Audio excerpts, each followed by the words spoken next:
नमस्ते। United consciousness, project self, IMA, TCF की तरफ से आप सभी का हार्दिक स्वागत है। दोस्तों, हम लोग उपनिषद सीरीज का अध्ययन कर रहे हैं। आज 11वां सेशन है। हम लोग केनोपनिषद पढ़ रहे हैं। तो आज के इस सेशन की शुरुआत से पहले हम लोग शांति पाठ का जाप करेंगे, अपने आप को उस मनोदशा में लाने के लिए जो मनोदशा हमें उपनिषद के अध्ययन के लायक तैयार करती है। तो अपनी आंखें बंद करें और पूरे मन से इस शांति पाठ से जुड़ जाए।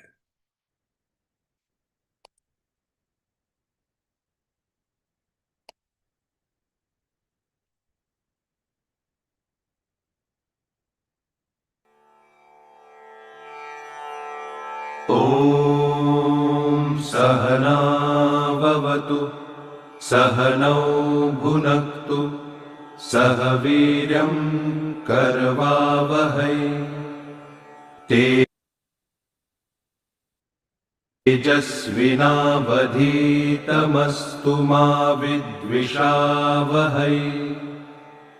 ॐ शान्तिः शान्तिः शान्तिः।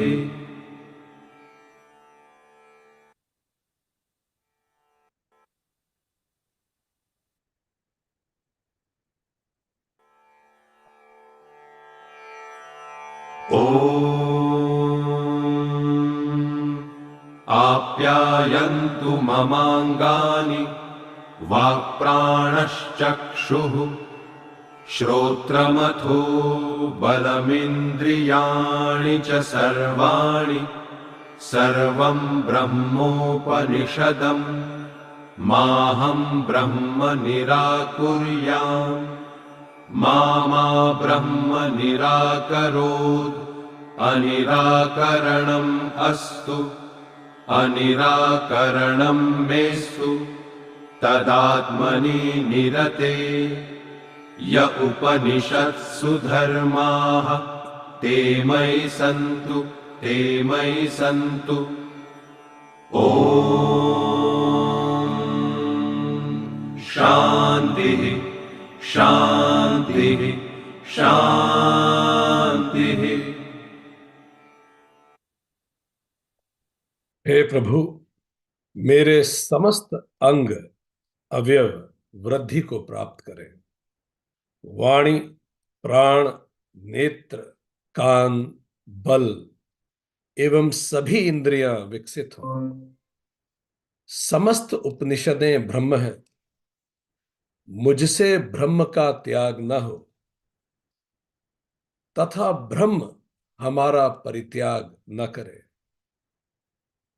मेरा परित्याग न हो, इस प्रकार ब्रह्म में लगे हुए हमें उपनिषद प्रतिपादित धर्म की प्राप्ति हो, हमारे तीनों तापों का शमन हो और हमें शांति प्राप्त हो। इस भावना के साथ केनोपनिषद के दूसरे सेशन में आप सभी का स्वागत है। हमने पहले मंत्र में इस प्रश्न के बारे में जाना जो शिष्य गुरु के पास जाके पूछता है, किसके द्वारा प्रेषित यह मन बाण की तरह अपने लक्ष्य पर जाकर गिरता है? किसके द्वारा नियुक्त प्रथम प्राण अपने पथ पर बढ़ता है? किसके द्वारा प्रेरित है यह वाणी जिसे मनुष्य बोलते हैं? कौन है वह देव जिसने चक्षु कर्ण को उसकी क्रियाओं में नियुक्त किया है? केन ये किससे प्रेरित है? ये प्रश्न एक एलिजिबल शिष्य एलिजिबल गुरु से पूछता है। अब जो गुरु उत्तर देते हैं उसकी आज शुरुआत हम करेंगे। पिछला सेशन केवल प्रश्न पर केंद्रित था, यह सेशन में अब हम उत्तर की शुरुआत करेंगे। तो दूसरा मंत्र में इसका उत्तर, ये दूसरा मंत्र है जिससे आज हम शुरू करेंगे।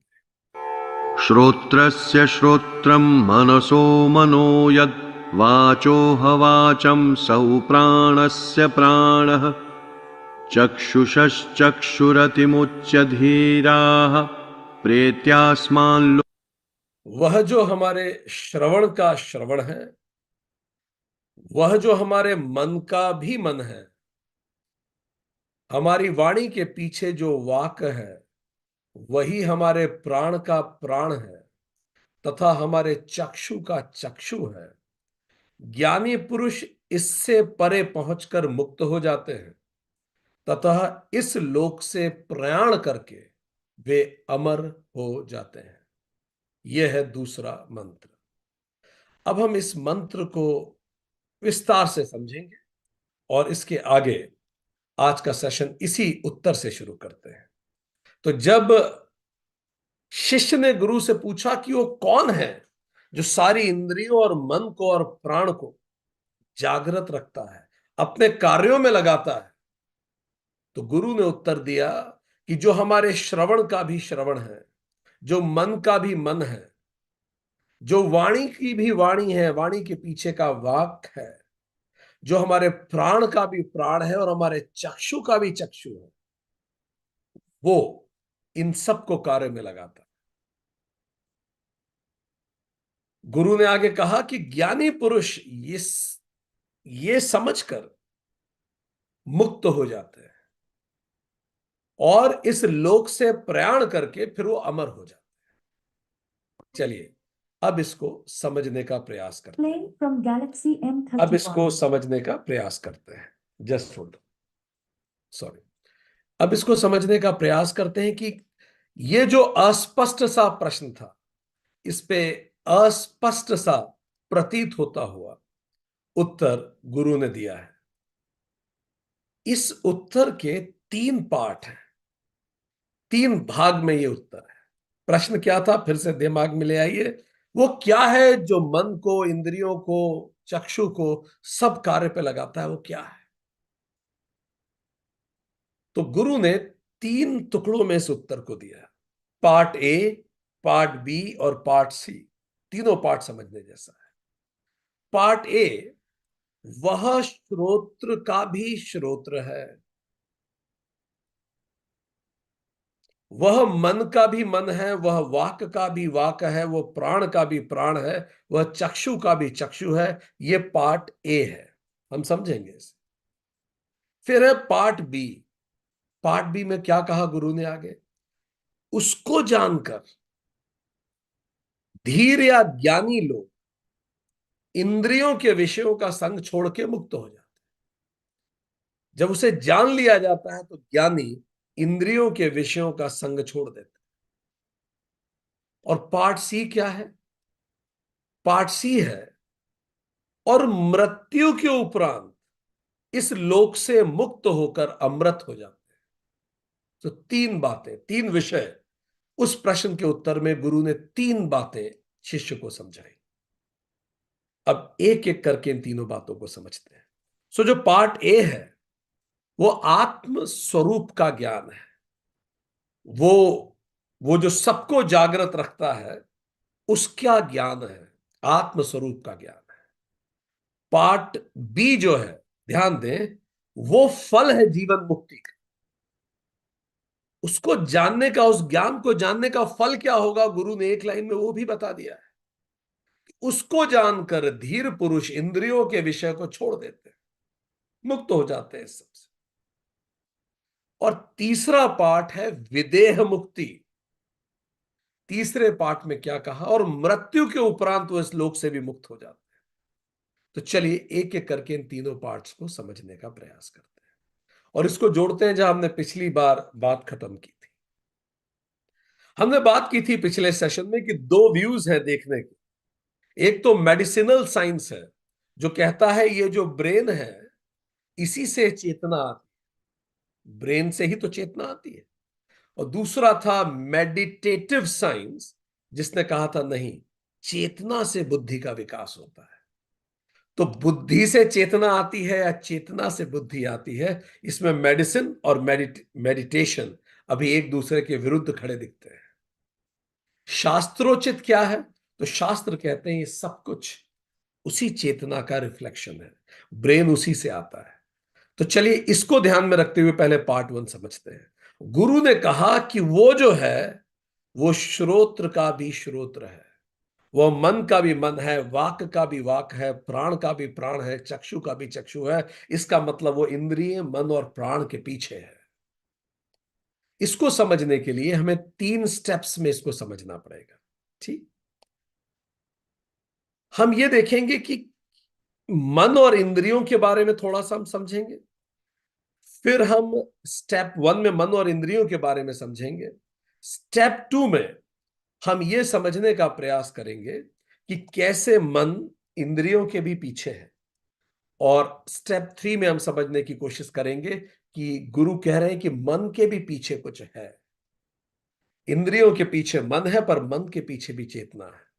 ये 3 स्टेप में हम समझेंगे। स्टेप 1, जरा हम समझे, यदि मन ना हो तो क्या इंद्रियां कुछ रजिस्टर कर सकती हैं? इसको जरा अपन समझने का प्रयास करते हैं। यदि मन ना हो तो क्या इंद्रियां कुछ भी रजिस्टर कर सकती हैं? तो ऐसा करें, अपने आसपास आप गौर से उस सारी चीजों को देखें जहां भी आप बैठे हैं, जो लाल रंग की हैं। जल्दी से देखें, जिस भी कमरे में आप बैठे हैं, ऐसी कौन कौन सी चीजें हैं जो लाल रंग की हैं। देखने का प्रयास करें, गौर से देख लें। आपके आसपास ऐसी कौन कौन सी चीजें हैं जो लाल रंग की हैं?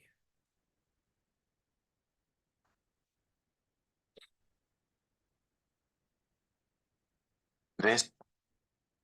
परफेक्ट। अब देख लिया आपने? बहुत अच्छा। अब हमारी तरफ देख के ये बताइए कि आपके कमरे में कौन कौन सी चीजें नीले रंग की हैं। क्या आपने उसे नोटिस किया? हम्म, आप में से अधिकतर नहीं नोटिस कर पाए होंगे उस समय, क्योंकि मन जब किसी विशेष चीज को ढूंढता है तो मन, तो इंद्रियों में तो नीली चीज आई होगी, आंखों ने देखी होगी, पर उस समय मन देखना ही नहीं चाह रहा था उसे। इसीलिए वो नीली चीज वहां होते हुए भी, आंखों के सामने से गुजरते हुए भी हम नहीं देख पाएंगे। सो इंद्रियों के पीछे मन है, और मन ना हो तो इंद्रियां नहीं देख सकती। अभी भी अगर मान लीजिए आपको नहीं ये बात समझ में आती, तो आपकी स्क्रीन पे एक हम वीडियो चला रहे हैं। Test. इस वीडियो को, और How many इस वीडियो के में आपको यह पता लगाना है, जैसा आप देख सकते हैं, how many passes does the team in white make. ये जो सफेद रंग की पोशाक पहन के टीम खड़ी है, उसने कितने पासेस दिए? जरा गौर से देखिए, और फिर आपको चैट बॉक्स में लिख के बताना है कितने पासेस दिए। चलिए शुरू कर। गौर से देखिए, कितनी बार बॉल शिफ्ट हुई उनके हाथों से। टीम इन व्हाइट, सफेद रंग की टीम से। Here you start.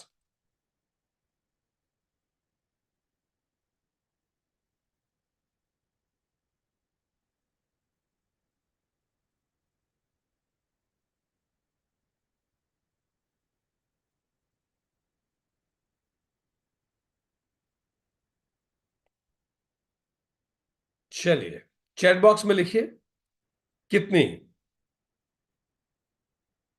संख्या लिखिए, कितनी बार पासेस हुई। हम्म, लिखिए लिखिए। ठीक है ठीक है, कितनी बार बॉल पास हुई, हाथ बदले बॉल ने। सफेद रंग की टीम ने कितनी बार बॉल को पास किया?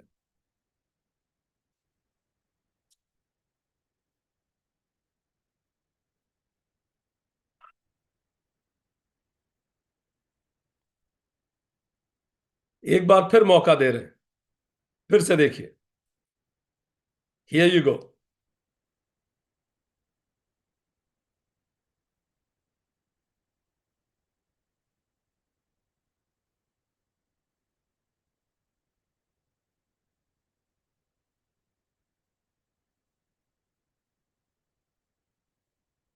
चलिए, किसी को कुछ संशोधन करना है अपने उत्तर में?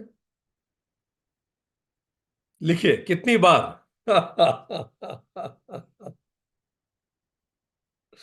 हम्म, ठीक है ठीक है ठीक है। ठीक है, चलिए। किसी ने कुछ और ऑब्जर्व किया, वो भी लिख दीजिए। If you have observe something else, कुछ और आपने ऑब्जर्व किया हो, if you want to mention, you can write it down. Giving you 5 more 10 more seconds। आपका उत्तर मिल गया। Anything else that you wanted to say? कुछ और ऑब्जर्व किया आपने? ठीक है, नाइस। लिखिए लिखिए, जल्दी लिखिए।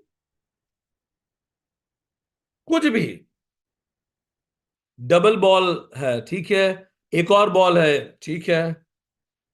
राजेश जी ने कहा कुछ नहीं। दीपेश कुछ नहीं। ब्लैक टीम साइमल्टेनियसली खेल रही थी।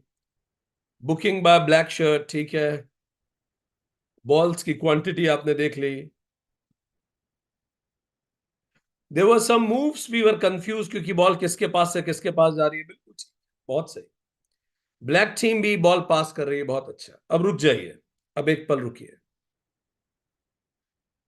अब आप कुछ ढूंढिए मत, बिल्कुल रुक जाइए। जहां है वहीं रुक जाइए। अब मत लिखिए। अब कुछ ढूंढिए मत, हम इसको फिर से प्ले कर रहे हैं।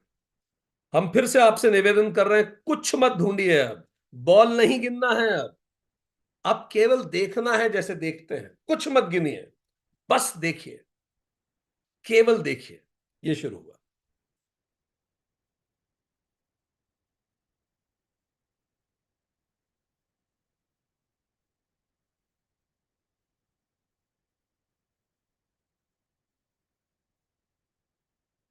बहुत अच्छा।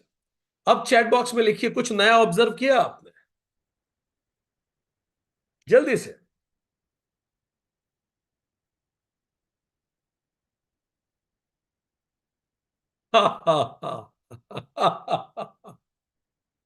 ठीक है, ठीक कहा आपने, बहुत अच्छा आपने कहा। अभी भी व्हाइट ब्लैक, हाँ बहुत अच्छा संदीप, बहुत अच्छा, बहुत अच्छा। कुछ लोग अभी भी उसको नहीं देख पाए। एक काले रंग का व्यक्ति बीच में से नाचता हुआ गुजरा। कितने लोगों ने उसको देखा? हैंड रेस कीजिए डिजिटली।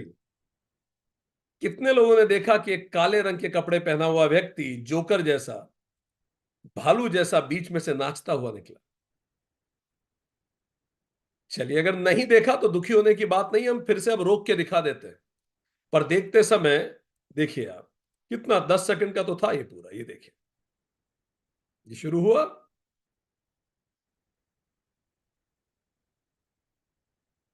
ये दिखा आपको, ये व्यक्ति जो बीच में खड़ा है, ये जोकर जैसा दिख रहा है, जिसके जो भालू जैसा है। देखो सब लोग गौर से देखिए, नाचता हुआ आपके सामने से गुजर रहा है। दिख रहा है? ये गया। ये भी हमने थोड़ी देर पहले भी आपको यही दिखाया था। पर क्या हुआ था? आप देख नहीं पाए। कारण क्या था? यही वो उपनिषद कह रहा है। आप इसीलिए नहीं देख पाए क्योंकि आपकी आंखें तो रजिस्टर कर रही थी, पर आपका मन रजिस्टर नहीं करना चाहता। Exactly exactly। इसीलिए मन से ज्यादा मन के पीछे, इंद्रियों के पीछे मन है। आप वही रजिस्टर करते हैं जहां आपका मन लगा होता। इसीलिए अगर आपको किसी व्यक्ति में कमी दिखती है तो आप उसमें लगातार कमियां ही रजिस्टर करेंगे, और आपको ये कभी पता ही नहीं लगेगा कि आप केवल कमियां रजिस्टर कर रहे हैं। किसी व्यक्ति में आपका मन लगा हुआ है तो उसमें आप अच्छा ही रजिस्टर करेंगे। आप वही रजिस्टर करेंगे जैसा आपका मन है। इसीलिए कुछ लोगों को दुनिया में अच्छा ही अच्छा दिखता है, कुछ लोगों को कमियां ही कमियां दिखती। आप क्या रजिस्टर कर रहे हैं, वो आपके नेत्रों पे नहीं, दृष्टि पे नहीं, दृष्टिकोण पर निर्भर करता है। तो अब यहां तो हमने ये सिद्ध किया कि इंद्रियों से ताकतवर, इंद्रियों के पीछे मन है, इंद्रियां नहीं, मन रजिस्टर करता है। अब स्टेप 2 पे जाते हैं और इस बात को समझें। अगर मन हो और इंद्रियां ना हो तो भी क्या हम रजिस्टर कर सकते हैं? अभी तक हमने क्या पूछा था? अभी तक हमने यह पूछा था कि इंद्रियां हो और मन ना हो तो कुछ रजिस्टर होगा। Answer is no.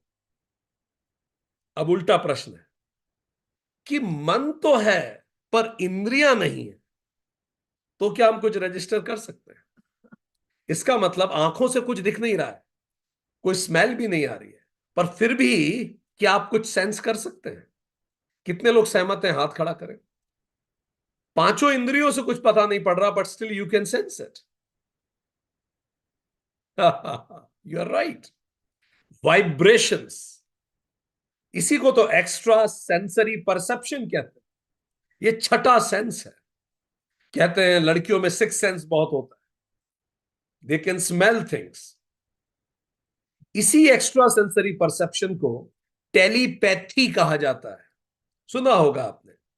टेलीपैथी का मतलब ability to read others thoughts from anywhere in the existence. किसी दूसरे के विचार आप पढ़ सकते हैं बिना उसके बोले। उसने तो एक शब्द भी नहीं बोला, पर आपने उसके विचार पढ़ लिए। माइंड रीडिंग इसी को कहते हैं। आपने एक दोस्त के बारे में सोचा और दोस्त आ गया। ये सब क्या है? टेलीपैथी।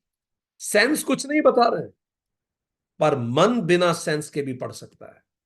एक स्टार ट्रैक नेक्स्ट जनरेशन आता है, कितने लोगों ने देखा है? उसमें, वो फिक्शनल सीरीज है, उसमें बेटाजॉइड स्पीशीज हैं एंड वुल्कन स्पीशीज है। ये वो स्पीशीज हैं जो दूसरों के माइंड में खुद का माइंड मर्ज कर लेती है और उसके मन को पूरा समझ जाती है। So they merge their mind in others mind. ये उस स्पीशीज की काबिलियत है।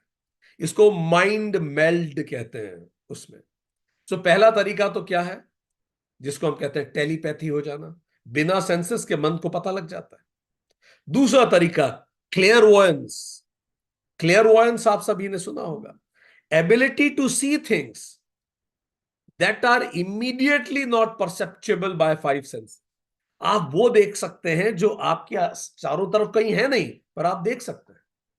कहीं दूर कोई एक्सीडेंट हुआ, दूसरे शहर में, दूसरे देश में, दूसरे प्रदेश में, दूसरे महाद्वीप में, और एकदम से आपको उसका रिफ्लेक्शन आया, ग्लिम्स। आपके सामने कुछ नहीं है, पर एकदम से आपको लगा कि एक एक्सीडेंट हुआ और आपने देखा उसको होते हुए, जबकि आंखों के सामने कुछ नहीं है। आप में से किसी के साथ कभी ऐसा होता है? ये संजय टाइप। ठीक। तीसरा और ईएसपी का उदाहरण है प्री रिकॉग्निशन। इसको रेट्रो कॉग्निशन भी कहते हैं। Ability to see future. चीजें होने से पहले ही समझ में आने लगती कि ये हो रहा है, होने वाला है। ये सब कैसे हो रहा है? पांच सेंसेस तो कुछ नहीं बता रहे। इसी को योग सूत्र में संयम कहा गया। संयम से सब कुछ संभव है। तो यहां तक हम समझे कि मन इंद्रियों से ज्यादा ताकतवर होता है। दो स्टेप्स ने हमें यह बात समझाने का प्रयास किया कि मन इंद्रियों से ज्यादा ताकतवर होता है। इंद्रियां मन के बिना कुछ नहीं, पर मन इंद्रियों के बिना सब कुछ है। इसीलिए जो मन की शक्ति को जागृत कर लेते हैं वो भौतिक और सांसारिक जगत में सफल हो जाते हैं। इसको जागृत करना होगा। चलते चलते कुछ लेसन फॉर लाइफ ले लें। तो कैसे करें इस वो जागृत मन की शक्ति? हम पढ़ते थे एक डॉक्टर जो डिस्पेंजा हुए, वो इस विषय के एक्सपर्ट थे कि वो बिना सर्जरी के स्पाइन की इंजरी ठीक कर सकते थे। इसको शायद चीरो पेट्रोर ऐसा कुछ कहा जाता है। तो वो उसके एक्सपर्ट थे, बिना सर्जरी के स्पाइन को ठीक कर देते। एक बार कैलिफोर्निया में उनका एक भीषण दुर्घटना हुई है। बात 1986 की है। और उनकी खुद की रीढ़ की हड्डी बेहद बुरी तरह से इंजर्ड हो गई। उन तक को ये लगा कि सर्जरी करवा लो, क्योंकि उनको दिन भर बिस्तर पे लेटे रहते थे। पीठ और शरीर का बड़ा हिस्सा सुन्न हो गया। पूरी बॉडी के पैरालिसिस के चांसेस। इंद्रियां घायल थी, पर उन्होंने मन की शक्ति को जागृत करने का निर्धारण लिया। अब जो हम कहने जा रहे हैं उसको गौर से सुनिए और देखिए जीवन में कैसे लागू कर सकते हैं। वो हमेशा से एक बिगर इंटेलिजेंस में विश्वास करते थे कि कुछ है जिसको यूनिवर्सल इंटेलिजेंस कहते हैं, सृष्टि की शक्ति कहते हैं, ईश्वर कहते हैं। तो उन्होंने क्या किया? स्टेप वन, उन्होंने बैठ जाते हैं वो आंख बंद करके, और बिल्कुल स्वस्थ स्पाइन की एक क्लियर पिक्चर दिमाग में बनाते हैं। बिल्कुल एक ऐसी क्लियर कि मेरी स्पाइन बिल्कुल सही है, स्वस्थ है। आप में से किसी को शरीर में कोई दर्द हो, ये सब आप लोग भी कर सकते हैं। बिल्कुल व्यवस्थित स्पाइन की पिक्चर मन में लाते हैं, और उस पिक्चर को उस यूनिवर्सल इंटेलिजेंट को सबमिट कर देते हैं। यूनिवर्सल इंटेलिजेंट मतलब वो पिक्चर परमात्मा को मैंने सबमिट कर दी। ठीक, स्टेप वन हुआ। स्टेप टू, अब स्टेप टू इज इमेजिनेशन। अब उन्होंने ये इमेजिन करना चालू किया कि मैं कारीगर हूं, जैसे मकान बनाने वाला कारीगर नहीं होता, और सीमेंट से बड़ा अच्छा रिफाइन कर करके एक बड़ी सी स्पाइन बना रहा हूं, खूब बड़ी सी स्पाइन, और बिल्कुल ठीक से बना रहा हूं उस स्पाइन। बार बार महीनों तक वो इमेजिनेशन करते हैं, आंख बंद करके ध्यान देते कि उस स्पाइन बना रहा है। स्टेप थ्री, अब इसमें क्या होता था, उन्हें संदेह होता था। मन में बार बार विचार आते हैं, क्या होगा, मैं ठीक हो पाऊंगा कि नहीं हो पाऊंगा, कहीं मेरा घर तो नहीं बिक जाएगा, कहीं क्लिनिक भी तो नहीं बिक जाएगा। मन के सारे डर ऊपर आने लगे, मेरे रिश्तेदार छोड़ के चले जाएंगे, पैसे नहीं बचेगा तो क्या होगा, ये क्या वो क्या, उनके मन में 50 प्रकार के भय आने लगे। तो वो क्या करते थे, दे ब्रिंग इट बैक, जो भगवत गीता में कृष्ण कहते हैं। जैसे ही मन में उल्टा विचार, फिर से खींच के कहां ध्यान लगाया, स्पाइन बनाने में। फिर गलत विचार आया, फिर से खींच के स्पाइन बनाना। 8 सप्ताह तक लगातार, जैसे ही नेगेटिव विचार आता था उसको पकड़ के फिर से स्माइल बना। धीरे धीरे 8 सप्ताह की प्रैक्टिस के बाद नेगेटिव विचार आने कम हो गए। ये सच्ची घटना हम आपको बता दें। डॉक्टर जो खुद लिखते हैं कि 10 सप्ताह के बाद धीरे धीरे शरीर के जो सुन्न हिस्से थे वो भी काम करने लगे। 12-15 हफ्ते बाद में चलने लगा, और कुछ समय बाद में फिर से ऑफिस ज्वाइन कर लिया बिना सर्जरी। स्ट्रॉन्ग इमेजिनेशन आपके मन की शक्ति को बढ़ाती है। इसीलिए मेडिटेशन को प्रैक्टिस में लाइए। You will become what ever you meditate on. Epigenetics, neuroplasticity, ये सब उसी की फील्ड है। तो कैसे जागृत करें मन की शक्ति को? फर्स्ट, एक हायर इंटेलिजेंस में विश्वास रखें। दूसरा, टेक रेस्पॉन्सिबिलिटी, दूसरों को ब्लेम करना बंद करें। Stop reading up, stop taking giving blame to others. तीसरा, रिहर्सल कीजिए, बार बार मेडिटेट कीजिए, बार बार। चौथा, जो है उसके लिए धन्यवाद दीजिए, ग्रेटिट्यूड कीजिए, इससे ताकत बढ़ती है। तो ये तो 2 स्टेप हो गए। स्टेप वन क्या थी, हमने बताया था, मन ना हो और इंद्रियां हो तो कुछ रजिस्टर नहीं होगा। स्टेप टू, इंद्रियां हो और मन ना हो तो भी हम रजिस्टर कर सकते हैं। तो हमने दोनों स्टेप से ये निश्चित किया कि मन ताकतवर है, पर ये मंत्र कुछ और कह रहा है, गुरु कुछ और कह रहा है। गुरु कह रहा है ये मन का भी मन है, ये इंद्रियों के पीछे तो है ही, वो जो मन का भी मन है, इसका मतलब मन के भी पीछे कुछ है। There is something that minds the mind. जैसे क्लास होती है तो स्टूडेंट को माइंड करने का काम मॉनिटर का होता है। तो स्टूडेंट इंद्रियां हैं और मॉनिटर है मन, वो स्टूडेंट्स को मॉनिटर करता है। पर इस मॉनिटर को भी मॉनिटर करता है वो है टीचर, शिक्षक। तो क्या कह रहा है गुरु, क्या कहा है गुरु ने, वो मन का भी मन है। मन का भी मन क्या होता है, क्या है जो मन के परे है? कितने लोगों ने शब्द सुना है, इंट्यूशन, अंतः प्रज्ञा। वो सेंसेशन के भी परे है, वो परसेप्शन के भी परे है। सेंसेशन इंद्रियों का काम है, परसेप्शन हमारे मन का काम है, इंट्यूशन मन के भी परे होता है, इंटेलिजेंस मन के भी परे होता है। इंटेलिजेंस, सॉरी, इंट्यूशन इंटेलिजेंस के भी परे होता तो ना तो सेंसेशन, ना परसेप्शन, ना इंटेलिजेंस। इंटेलिजेंस या परसेप्शन ये सब मन के विषय है। इंट्यूशन इंटेलिजेंस के भी परे होता है।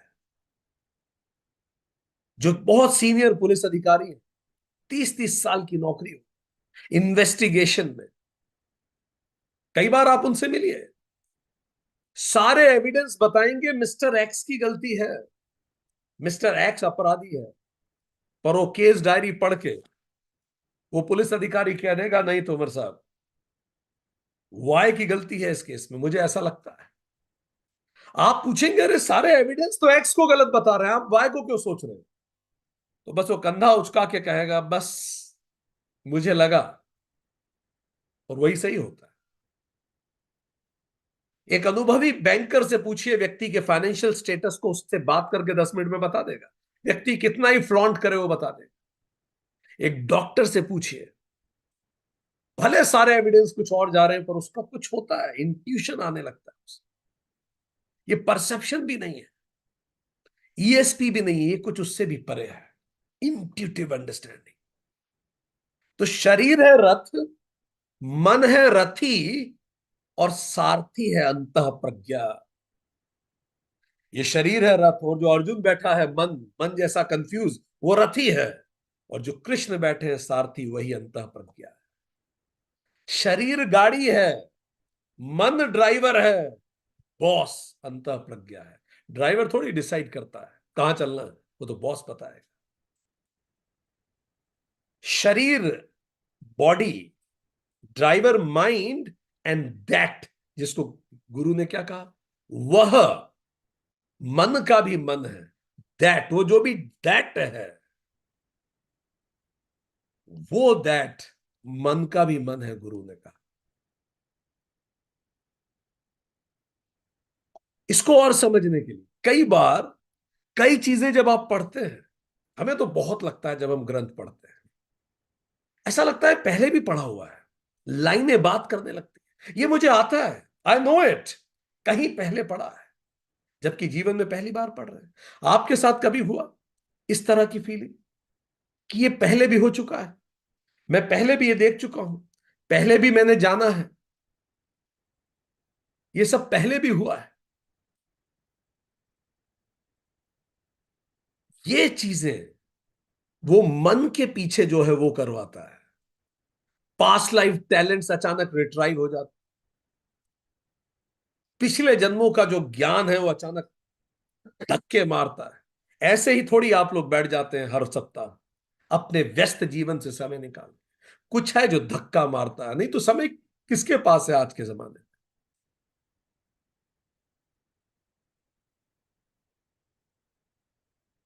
कुछ है जो रिबूट होता है इस माइंड में, फिर से अचानक रिबूट हो जाता है, पास्ट लाइफ के ग्लिम्सेस आने लगते, कोई अजनबी अपना अपना सा लगने लगता, कोई अनएक्सप्लेन्ड बॉडी में पेन होता है, समझ में नहीं आता, किसी कलर के प्रति विशेष अनुराग होता है, कोई खाने का बड़ा शौक होता है, किसी विशेष खाने का,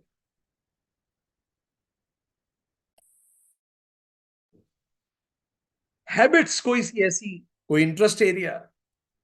ये जो वह है, गुरु ने कहा वो मन का भी मन है, वही तो नए शरीर में पिछले मन को रिबोट कर देता है, तो पिछली यादें आ जाती हैं। वो प्राण से भी परे परे है, नए प्राणों में भी वही लेके आता, प्राण भी वही लाता है, मन भी उसी के माध्यम से लाता है। तीसरा एविडेंस, जब हम सो जाते हैं तब भी जो जगा रहता है, तभी तो उठ के हमें लगता है कि बड़ी गहरी नींद आई, मन बहुत शांत हुआ। जो मन को देख रहा है कि मन भी शांत है, इसीलिए जो उसकी उस, वो जो गुरु कह रहे हैं, वो जो पीछे है, जो उसकी शक्ति को जागृत कर लेते हैं, उसका संपूर्ण आध्यात्मिक जीवन सफल हो जाता है। इसीलिए गुरु ने कहा वो श्रोत्र का भी श्रोत्र है, वो मन का भी मन है, वो वाक का भी वाक है, वो प्राण का भी प्राण है, वो चक्षु का भी चक्षु है। सारी इंद्रियों के पीछे तो मन है, वो मन और प्राण के भी पीछे है। उसके बिना ना तो प्राण चल सकते हैं और उसके बिना ना तो मन ही चल सकता है। वही रिबूट करता है नए शरीर में उस पुराने मन को। इसलिए तो हमारी यात्राएं जारी रहती। अब ये तो पार्ट ए हुआ उस मंत्र का। फिर क्या कहा पार्ट बी में, याद कीजिए। उसे जानकर ज्ञानी लोग इंद्रियों के विषयों का संग छोड़ देते हैं। अब जैसे ही हायर टेस्ट आता है, इंद्रियों से परे जिन्होंने मन को साधा है वो बड़े सफल हुए हैं अपने भौतिक जीवन में। और मन के परे जिसने आत्मा को साध लिया, जिसने उसको साध लिया, उन्होंने जगत को हिला दिया, उन्होंने तारीखें बदल दी। बुद्ध, महावीर, नानक, रैदास, कबीरा, शंकर, चैतन्य, उन्होंने इंद्रिय विषयों को छोड़ दिया और मन के भी ऊपर निकले। सारे अनात्मा को उन्होंने छोड़। जैसे बड़े बड़े सक्सेसफुल बिजनेसमैन रील्स देखने में, मोबाइल में टाइम बर्बाद नहीं करते, वो उसमें फंसते नहीं है। ये जो रील का जगत प्रपंच है, फुर्सत के लोग ही करते रहते हैं, ऐसे बढ़ाते रहते हैं। पर जो व्यक्ति वास्तव में समझदार होता है उसके प्रपंच में फंसता नहीं है, घंटे बर्बाद नहीं करता उसमें। इसी प्रकार इस प्रकार के ज्ञानी जो इस बात को समझ जाते हैं, वो जगत प्रपंच की रील में नहीं फंसते। वो रियल से रियल पे शिफ्ट हो जाते हैं, रियल आइजेशन करके। तो दूसरे में उन्होंने कहा कि वो उसका रिजल्ट क्या होता है इस रियलाइजेशन का, कि मन के भी परे जो है, जो सबको चलाता है, जब व्यक्ति उसको रियलाइज करता है तो सारी अनात्मा को रद्द कर देता है, सारे विषयों को जो जो सत्य नहीं है उसको रद्द कर देता है, अपना अहंकार भी शून्य कर देता है। जब अहंकार नहीं बचता, अस्मिता नहीं बचती, याद कीजिए योग सूत्र। तो जैसे अहंकार खत्म होता है तो राग, द्वेष, अभिनिवेश सब खत्म हो जाता है, सारे क्लेश खत्म हो जाते हैं, व्यक्ति के सारे क्लेश खत्म हो जाते हैं। अब जब क्लेश खत्म होते हैं तो फिर क्या होता है? तीन चीजें गौर से समझिए। पहला, अब व्यक्ति को बिल्कुल सत्य का भान हो गया है कि यह सब ड्रामा है, मैं इससे ज्यादा प्रभावित नहीं होऊंगा। एब्सोल्यूट क्लैरिटी है, कनेक्टेड वो सबसे है, अटैच किसी से नहीं है। तो उसके संचित कर्मों का क्या होगा? वो ज्ञान की अग्नि से भस्म हो जाए। तो संचित कर्म तो खत्म, ज्ञानी के संचित कर्म जीरो हो जाते हैं। वो जो ऊपर अकाउंट है पूरा, संचित कर्म का मतलब क्या हुआ? आज तक हमारी जीवात्मा की यात्रा का जितना बैलेंस, जितने मोटा पोथा है सारे कर्मों का, जो ऊपर रखा है, जो ऊपर है, जो इस यूनिवर्सल इंटेलिजेंस के तहत हमें बार बार लाता है, वो एकदम से जल जाता है, बूम, खत्म। तो पहला क्या होता है? उसके संचित कर्म जीरो हो जाते हैं। ठीक, संचित कर्म क्या? ऑल आकाशिक रिकॉर्ड्स, सारा कार्मिक रिकॉर्ड जीरो, नो इम्प्रिंट्स। एक पल में जिस पल जागृति आई, अब वो किसी चीज से प्रभावित नहीं होता, वो हर पल आनंदित रहता है, अपना जीवन जीता है। दूसरा क्या असर होता है? आगामी कर्म, जो अब हाथ में मेरे कर्म है, जिसको हम क्रियामान कर्म कहते हैं, जो मैं कर रहा हूं, तो क्रियामान कर्म प्रकट नहीं होते। अब वो आगामी कर्म नहीं बनाता, अब वो किसी कार्मिक अकाउंट में फंसता ही नहीं है। आप उसे बुरा बोलो, वो मन में कुछ कड़वाहट नहीं लाएगा। कड़वाहट लाऊंगा तो बदला लेने का मन करेगा, बदला लेने का मन करेगा तो फिर वही चक्कर है। आप कुछ भी करें, वो आपको सजा भी देगा तो भी यहां कुछ नहीं रखेगा, नो अकाउंट। आगामी कर्म जीरो कर दिए, संचित कर्म जीरो कर दिए, ना आगे कुछ बचा ना पीछे कुछ बचा। अब बचा क्या? ना भूत बचा, ना भविष्य में मैंने कर्म अकाउंट। अब मैं कार्मिक अकाउंट बनाता ही नहीं हूं, ऐसा कुछ सोचना ही नहीं कि कार्मिक अकाउंट बनना चालू हो जाए। अब बस तीसरी चीज बची, वर्तमान। इसी को प्रारब्ध कहते हैं। इस जन्म में जो प्रारब्ध भोगने हैं उसको, उसके पिछले जन्म के जो कर्मों का असर इस शरीर में आएगा, इस जगत में आएगा, बस वो बचता है। प्रारब्ध कुछ भी हो सकता है। उसको एक दुखी करने वाला व्यक्ति जीवन में मिल सकता है, उसके शरीर में कोई घाव हो सकता है, किसी प्रकार की दरिद्रगी हो सकती है, कोई भी चीज हो सकती है। तो वो प्रारब्ध जो आए हैं वो तो आए, वो गरीब हो सकता है कबीर की, उसको जीवन में रिश्ते नातों में समस्या हो सकती है सुकरात की तरह, उसको कैंसर हो सकता है रामकृष्ण परमहंस की तरह। पर ये क्या करता है? अप्रतिरोध के साथ प्रारब्ध को काटता है, कोई शिकायत नहीं। जीसस को जब चढ़ा रहे थे क्रॉस पे, तो भी कोई शिकायत नहीं। जीसस ने कहा प्रभु इनको माफ कर दे, मेरी तो कोई शिकायत नहीं। मीरा को जब जहर दे रहे थे, मेरी कोई शिकायत नहीं। सुकरात ने कहा मेरी कोई शिकायत नहीं। रामकृष्ण परमहंस ने कहा मेरी कोई शिकायत नहीं, कोई कार्मिक अकाउंट ही नहीं।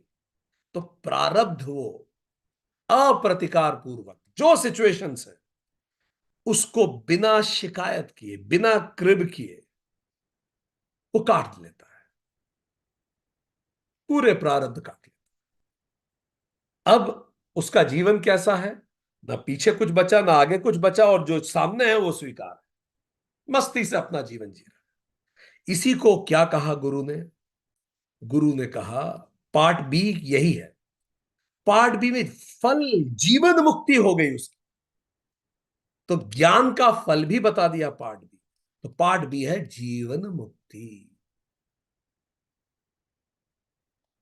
वो इन सब में नहीं फंसता, गुरु ने कहा। वो इंद्रियों के विषयों का संग छोड़ देता है और जीवन मुक्त हो जाता है। फिर क्या होता है? अब आइए पार्ट सी में। और वह ज्ञानी उससे, गुरु फिर कह रहा, उससे खुद को जोड़ लेते हैं और इस लोक के प्रपंच से मुक्त हो जाता है। वह अमृत का साथी हो जाता है और वो भी अमृत हो जाता है। इसी को क्या कहते हैं? विदेह मुक्त। अब जब उसका ये शरीर खत्म होता है, बस बात ही खत्म, सारे रिश्ते नाते खत्म, शरीर खत्म, जो प्रारब्ध था वो जीरो, अब कुछ नहीं। बस साइकिल चलाते हैं तो आखिरी बार जब पैडल मारा तो फिर पैडल मारना बंद कर दिया तो जितना घूमता है पैडल बस उतना घूमेगा। जैसे घड़े को आप तोड़ दें तो घड़ा था, तो घड़े के अंदर आकाश था थोड़ा सा, उसको घटाकाश कहते हैं। पर घड़ा तोड़ा तो आकाश आकाश में मिल गया। मिला हुआ तो पहले ही था पर वो अलग लगता था। ये ईश्वर पहले ही है पर तब तक अहंकार रहता है, तो हम अपने नाम से जाने जाते हैं। लहर सागर में समा गई। जैसे एक मटके में पानी भर के किसी नदी में डालें, तो मटके का पानी और नदी का पानी दिखने को अलग है पर पानी तो पानी ही है। मटका टूटते ही पानी पानी में मिल जाएगा, घड़ा टूटते ही हवा हवा में मिल जाएगी, वो मिल गया। तो पहला मंत्र गुरु ने बताया कि वो है जो इन सब का स्त्रोत्र है और जिसको जानने से ज्ञानी विषयों से मुक्त हो जाता है, और अंत काल में जब उसका शरीर समाप्त होता है तो वो ज्ञानी परे चला जाता है और जीवन मुक्त होके विदेह मुक्त हो जाता है। फिर मंत्र 3 पे अब हम जाते हैं। इसके आगे मंत्र 3 है। मंत्र 3 हमें और गहरी यात्रा पे लेके जाता है। चलिए जरा मंत्र 3 को समझें। मंत्र 3 क्या कहने का प्रयास करता है? तो ये आपकी स्क्रीन पे आपके सामने।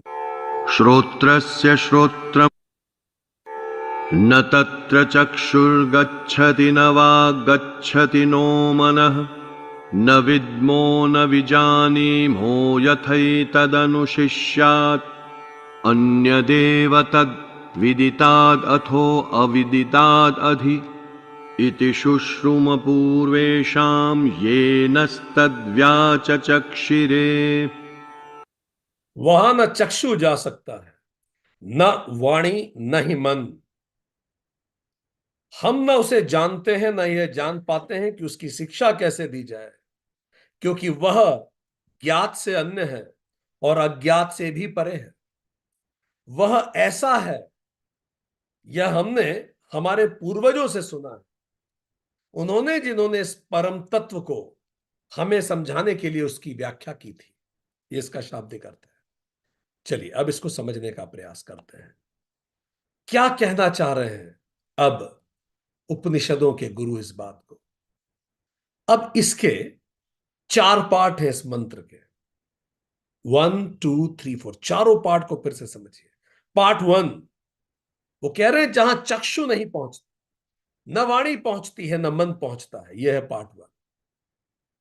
ठीक। दूसरा पार्ट क्या है? उसका शिष्यों को उपदेश कैसे दिया जाए, ये हम नहीं जानते। पार्ट 3 क्या है? वह ज्ञात से अन्य है और अज्ञात से भी अन्य है। पार्ट 4 क्या है? ऐसा हमने पूर्व जिन ज्ञानियों ने उसकी व्याख्या की है, उससे हम ऐसा ही सुनते आए। चलिए अब इसको समझें। तो अब वहां से जोड़ते हैं जहां पिछली बात हुई। शुरुआत क्या हुई थी? गुरु शिष्य का संवाद चल रहा है। मानसिक रूप से ले जाइए अपने आप को उस उपनिषदिक समय के आश्रम में। शिष्य ने पूछा वो क्या है जो इन सब इंद्रियों को चलाता है? तो गुरु ने पूछा, गुरु ने कहा ये इन सब के पीछे है, और इसको जान लेने से व्यक्ति जीवन मुक्त हो जाता है, मृत्यु के बाद उसको जान लेने से वो विदेह मुक्त हो जाता है। तो शिष्य कहता है हाँ मैं समझा, पर वो है क्या?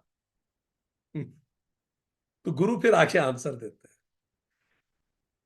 तुम उसे चक्षु से देख ही नहीं सकते। तुम उसे चक्षु से देख नहीं सकते। गुरु ने ऐसा क्यों कहा? गुरु ने ऐसा इसीलिए कहा, जैसे मान लीजिए एक दूध है, जब आप दूध पी रहे हैं तो आपको मीठा लग रहा है, तो आपने कहा मीठा दूध, पर यह सही बात है क्या? क्या दूध मीठा है? यस और नो बताइए। Is it correct statement? जब आप कहते हैं मीठा दूध, तो क्या दूध वास्तव में मीठा है? सोचिए। दूध मीठा नहीं है, उसमें कुछ एक्सटर्नल मिला है, शक्कर, जिसके कारण वो मीठा एक्सपीरियंस में आ रहा है। नेचुरली दूध मीठा नहीं है, एक्सपीरियंशियली मीठा है। दोनों एक जैसे दिख रहे हैं, मीठा दूध और नॉन मीठा दूध दिखे एक जैसे रहे हैं, पर इस दूध में कुछ एक्स मिल गया है जिसने इसको स्वीट बना दिया। पर वो स्वीटनेस मिल्क की नहीं है, वो शुगर की है। तो व्हेन आई जनरली से स्वीट मिल्क या सॉल्टी वाटर, ये गलत है।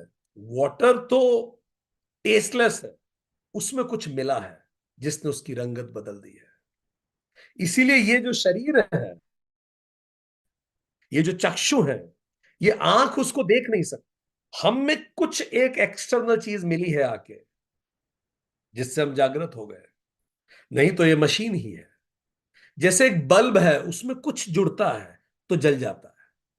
वो इनविजिबल क्या है जो बल्ब को जला देता है? बल्ब तो दिखता है, पर वो इनविजिबल जो है, जो उसको जला देता है, वो दिखता नहीं।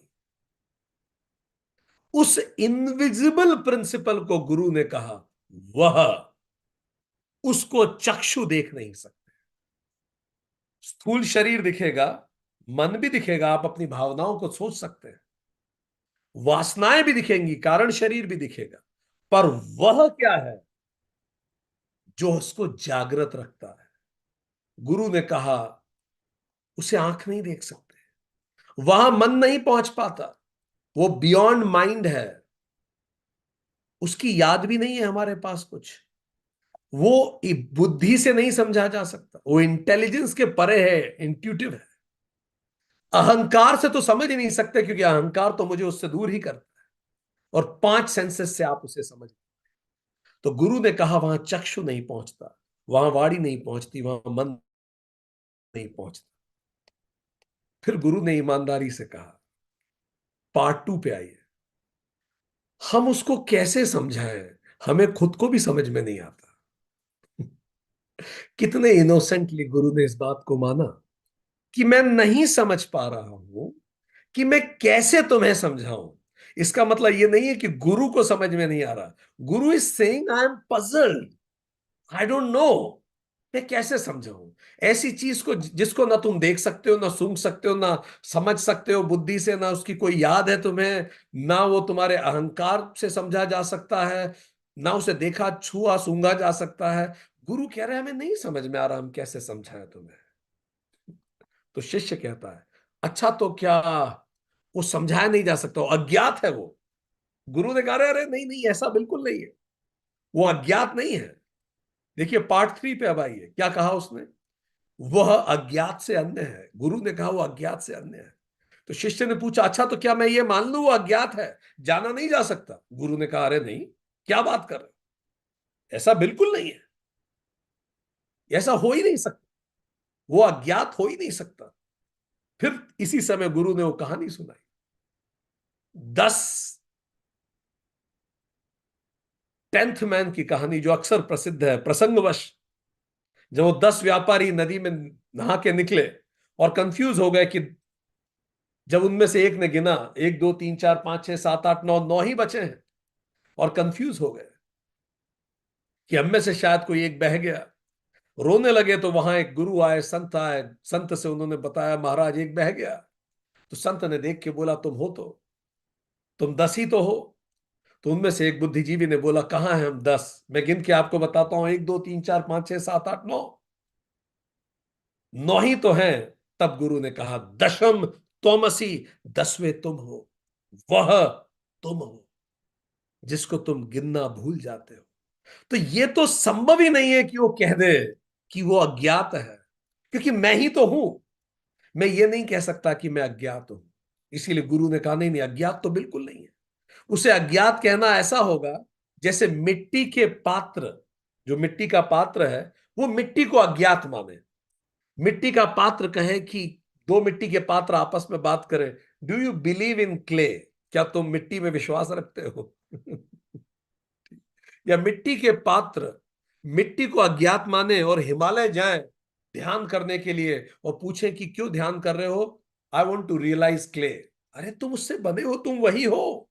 ये वैसा है जैसे जल की मछली सागर को ढूंढे, ये वैसा है जैसे अंगूठी सोने को ढूंढे, सोने की अंगूठी सोने को ढूंढे। तो गुरु ने कहा, नहीं नहीं नहीं, वो अज्ञात नहीं है। तो गुरु ने, तो शिष्य ने कहा, अच्छा तो फिर वो ज्ञात है? तो गुरु ने कहा, नहीं नहीं नहीं, वो ज्ञात से भी परे है। आई एम सॉरी, ऐसे ही कहा उन्होंने, ठीक, जो कहा वो हम बता रहे हैं आपको। तो गुरु ने कहा, नहीं, वो ज्ञात से भी परे है। अब इसका क्या मतलब है? गुरु ने कहा वो अज्ञात तो नहीं है क्योंकि तुम स्वयं ही हो। अभी गुरु ये नहीं कह रहे हैं कि तुम वही हो, और गुरु बस ये कह रहे हैं कि नहीं, वो अज्ञात तो नहीं है, तुम्हारा अस्तित्व ही वो है। अब गुरु कह रहे हैं, तो शिष्य ने बोला, अच्छा तो फिर उसको बोल लें कि मान लें कि वो ज्ञात है? तो गुरु ने बोला, नहीं नहीं, वो ज्ञात से परे है। क्यों गुरु ने कहा ज्ञात से परे है? क्योंकि it is not an object जिसे तुम जान लोगे। ये कोई ऑब्जेक्ट नहीं है जिसको जाना जा सकता है, जिसको देख लोगे, समझ लोगे, याद कर लोगे, पकड़ लोगे, छू लोगे। आहा, ये तो एक पल है रियलाइजेशन का, और एकदम से सब खुल जाता है। एक पल, एवरीथिंग रिवील्स, देखा नहीं जा सकता। वो ऑब्जेक्ट है ही नहीं जिसको पकड़ा जा सके। वो तो प्योर सब्जेक्ट है, वो तो स्वयं सब्जेक्ट है। एक कहानी हमने पढ़ी थी, बड़ी सुंदर थी। हमने सुना, एक राजा था, उसने, वो हर साल एक बार अनाउंस करता था, और अनाउंसमेंट ये होता था कि आज 2 घंटे के लिए महल का एक विशेष हिस्सा वो खाली, खुला छोड़ देता था, और जनता को कहता था, जिसको आना है आइए, किसी भी एक चीज को छू ही लीजिए, और जिसको आप छुएंगे वो आपकी। तो जनता उमड़ पड़ती थी। ये अमेरिका की ब्लैक फ्राइडे सेल की तरह होता था। तो जनता उमड़ पड़, जो छुओगे वो आप। तो जनता फिर उमड़ पड़ी छूने के लिए। राजा देखता रहता था कौन किसको छू रहा है। राजा का राजसी स्वरूप देख के एक छोटा सा बच्चा मोहित हुआ। उसने ना तो वहां खिलौने देखे, ना उसने सोना चांदी, खाना पीना, अनाज, कुछ उसको मोहित नहीं कर रहा। वो धीरे धीरे राजा की तरफ बढ़ा, और उसने राजा को, राजा के हाथ पे ऐसे ही हाथ रख दिया, और जैसे ही उसने राजा को छुआ, अचानक सब कुछ बदल गया, क्योंकि अब राजा उसका हो चुका था। तो जो राजा का था वो सब कुछ उसी का था। तो ये भौतिक चीजों को छूने से कुछ मिलेगा नहीं अंततः, पर जो इस समस्त ड्रामा का राजा है, जो उसको छू देता है, जो प्योर सब्जेक्ट है, ऑब्जेक्ट नहीं है जिसको छुआ जा सकता हो, जो उसको छू लेता है, सब कुछ अपने आप रिवील हो जाता है। यही प्रश्न तो दुर्योधन के सामने था। नारायण चाहिए या नारायणी सेना चाहिए महाभारत के युद्ध में? कृष्ण ने कहा था चुन लो, किसको छूना चाहते। उसने नारायणी सेना को छू लिया, भौतिकता को छुआ। अर्जुन ने नारायण को छुआ। दुर्योधन की हार उस युद्ध में उसी पल निश्चित हो गई थी। ये बिल्कुल वैसा है, इसीलिए गुरु कह रहे हैं ये ज्ञात के परे है। ये बिल्कुल वैसा है जैसे आंखों से आंखों को देखने का प्रयास। चलिए करके देखते हैं। अपनी आंखों से जरा आंखों को देखने का प्रयास कीजिए। कोई आईना मत लगाइए सामने, no mirror, just give it a try.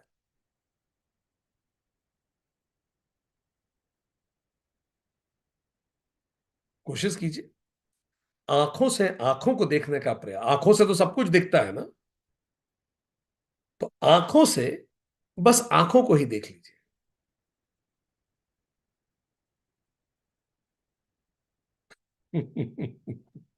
यही वो कह रहे हैं उपनिषद के गुरु। वो ज्ञात के पर है, ये बड़ा डिफिकल्ट है, कैसे देखेंगे आप? इसीलिए it is beyond known and beyond unknown. वो ज्ञात के भी परे है और अज्ञात के भी परे है। इसीलिए शास्त्रों में, क्योंकि जिसको भी आप छुएंगे, जिसको भी आप जानेंगे, जिसको भी आप ज्ञात मानेंगे, वो ये नहीं हो सकता, क्योंकि वो जानने वाला है, जाने जाने वाला नहीं। इसीलिए शास्त्रों ने उसे क्या कहा? नेति नेति। क्या मतलब? नेति मतलब यह नहीं, नेति मतलब वह नहीं। सो वॉट एवर यू से दिस, जिसको भी आप कहोगे यह, वो नहीं हो सकता। गुरु ने कहा वो नहीं हो सकता। इसका क्या मतलब है? जिसमें भी आप लिखे दिस, तो ये नहीं हो सकता। नेति, यह, जिस जिसके लिए आप कहें, जिस पे आप उंगली रख सकें, जिसको आप दिखा सकें, यह नहीं। उंगली ना भी रख सकते हो, यह विचार नहीं, ये वो नहीं है। यह याद, ये भी वह नहीं जो सब कुछ चला रहा है। सारे लेबल, यह लेबल नहीं है जो इन सब लेबल के परे है, वो वह है। ये गुरु ने कहा। हम क्षमा प्रार्थी हैं अगर ज्यादा क्लिष्ट है, पर हम आपको याद दिला दें, हम उपनिषद पढ़ रहे हैं, हनुमान चालीसा नहीं। ठीक। तो सारे लेबल के, ये लेबल नहीं हो सकते। जिसको भी आप कह दें यह, तो वहां नेति नेति आ जाएगा। नेति नेति मतलब नहीं, यह नहीं, यह नहीं, यह नहीं। एक सन्यासी एक किराना स्टोर पे गए, तो उस किराने स्टोर पे बहुत सारे वेसल्स रखे हुए थे, बर्नियां, नमक, हल्दी, गेहूं, फला फला, काला मिर्च, मसाले, सब। एक पे लिखा था राम राम। तो उसने पूछा ये राम राम किस क्यों लिखा हुआ है? तो उन्होंने बोला साहब ऐसा है कि सारे डब्बे में कुछ ना कुछ भरा हुआ है। जो खाली डब्बा होता है ना हमारा, हम उस पर राम राम लिख देते हैं। इससे हमें पता लग जाता है कि इसको भरना है, खाली डब्बा है। सुन के सन्यासी मुस्कुराया, उसने बोला बात तो सच है। मेरे अंदर भी बहुत सारे डब्बे हैं, शठ रिपू के, लालच, ईर्ष्या, क्रोध। जब ये डब्बे खाली होने लगेंगे, तब राम राम लिखा जाएगा। जब खाली होगा अंदर से ये डब्बा, तो बिल्कुल हम लोगों की तरह शिष्य ने आगे, अरे ये क्या बात हुई? जाना भी नहीं जा सकता, जाना भी जा सकता है, वो ज्ञात से भी परे, अज्ञात से भी परे है। ये ये क्या बात हुई? तो गुरु ने क्या उत्तर दिया? देखो भाई, हमने जिन ज्ञानियों से इस बारे में पूछा था, उन्होंने हमें ऐसे ही बताया, उनसे हम ऐसा ही सुनते आए। ये है पार्ट 4 उस मंत्र का। तो शिष्य ने पूछा अरे ये क्या बात हुई? तो उत्तर उनको क्या मिला? देखो भाई, हमें जो बताया गया वो हमने तुम्हें बता दिया। ठीक। अब इसके आगे मंत्र 4, मंत्र 4 और खूबसूरत मंत्र है। अगर ये मंत्र आपको खूबसूरत लगा हो, तो अगला मंत्र और खूबसूरत है। अगले मंत्र में इस सब के बावजूद भी ऋषि और प्रयास करते हैं. He is trying little bit more. Let's see this. So mantra 4. अब हम मंत्र 4, 5, 6 तीनों, 4, 5, 6, 7, 8 पांचों मंत्र एक साथ पढ़ेंगे आने वाले, और उसके बाद फिर हम उसका अर्थ समझेंगे. चलिए समझते हैं. यद्वाचा अनभ्युदितं येन वागभ्युद्यते तदेव ब्रह्मत्वं विद्धि नेदं यदिदमुपासते.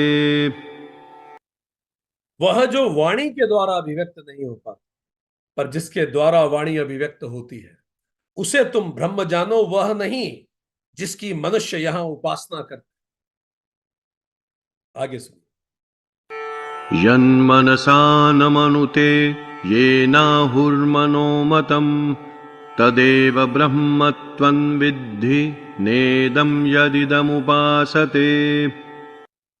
वह जो मन के द्वारा मनन नहीं करता, वह जिसके द्वारा मन मनन करता है, उसे ही तुम ब्रह्म जानो. वह नहीं जिसकी मनुष्य यहां उपासना करते हैं. वह जो चक्षु के द्वारा नहीं देखा जा सकता, वह जिसके द्वारा चक्षु स्वयं देखता है, उसे ही तुम ब्रह्म जानो. वह नहीं जिसकी मनुष्य यहां उपासना करते हैं. यच्छ्रोत्रेण न शृणोति येन श्रोत्रमिदं श्रुतं तदेव ब्रह्मत्वं विद्धि नेदं यदिदमुपासते. वह जो कान के द्वारा सुना नहीं जा सकता, वह जिसके द्वारा कान सुनते हैं, उसे ही तुम ब्रह्म मानो.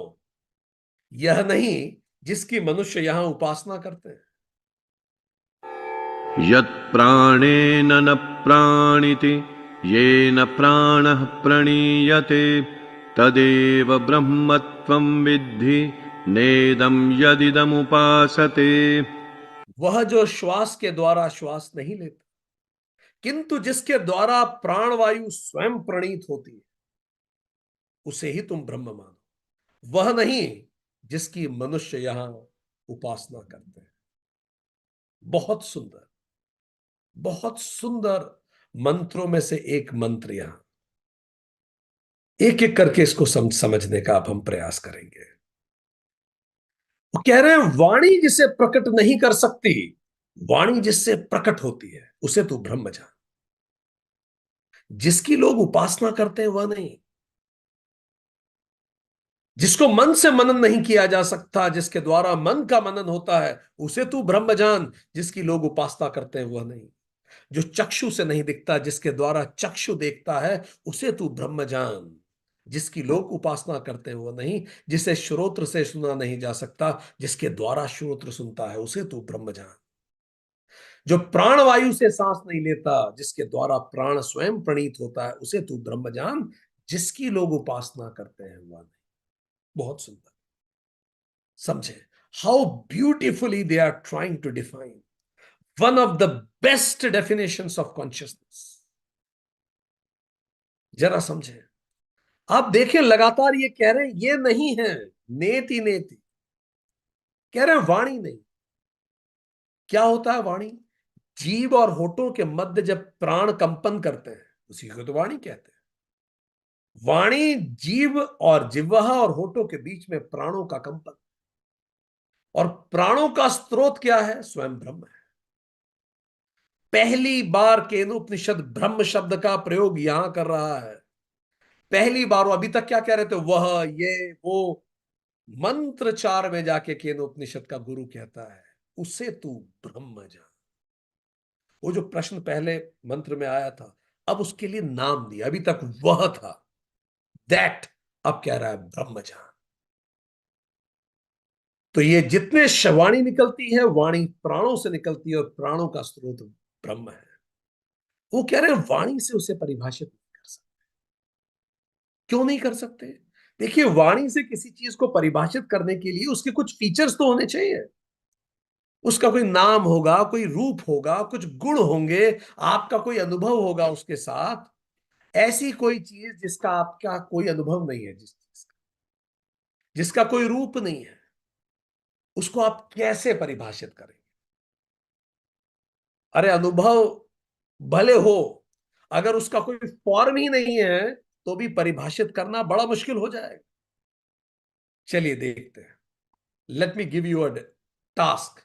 अभी आप लोग इस टास्क को करके देखिए, उनकी समस्या अभी अपन लोगों को समझ में आ जाएगी। आपका टास्क यह है, आपको व्हाइट कलर को डिफाइन करना है। डिफाइन व्हाइट कलर, ऐसे व्यक्ति को जिसने व्हाइट कभी देखा नहीं। चलिए लिखिए चैट बॉक्स में, one liner definition of white colour लिखिए। One liner definition of white colour for those who has never seen white colour. ऐसा व्यक्ति है जिसने व्हाइट कलर कभी ना देखा, उसको आप व्हाइट कलर डिफाइन करिए। चलिए लिखिए, आई एम वेटिंग। चलिए गिव इट अ ट्राई।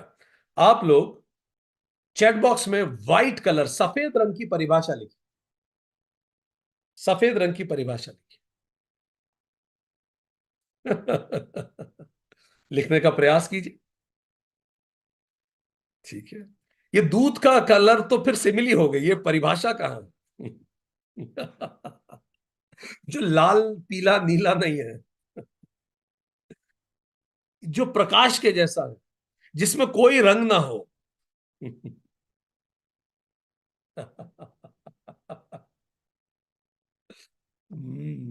दूध जैसा। अब आप समझ रहे हैं उपनिषद के गुरु क्यों इतनी अजीबो गरीब बातें कर रहे हैं? ठीक है। It's a mix of red green and blue. चलिए थोड़ा सरल कर देते हैं आपको। दूसरी डेफिनेशन, दूसरा क्वेश्चन आपके साथ। ठीक। Define test of water. Water का कलर डिफाइन कीजिए ऐसे व्यक्ति के लिए जिसने कभी पानी ना देखा हो। डिफाइन टेस्ट ऑफ, कभी पानी पिया ना हो।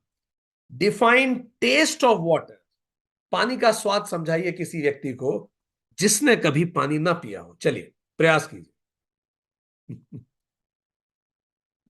गो है पास। ऐसा व्यक्ति जिसने कभी पानी ना पिया हो, जरा समझाइए तो उसे पानी का टेस्ट कैसा होता है।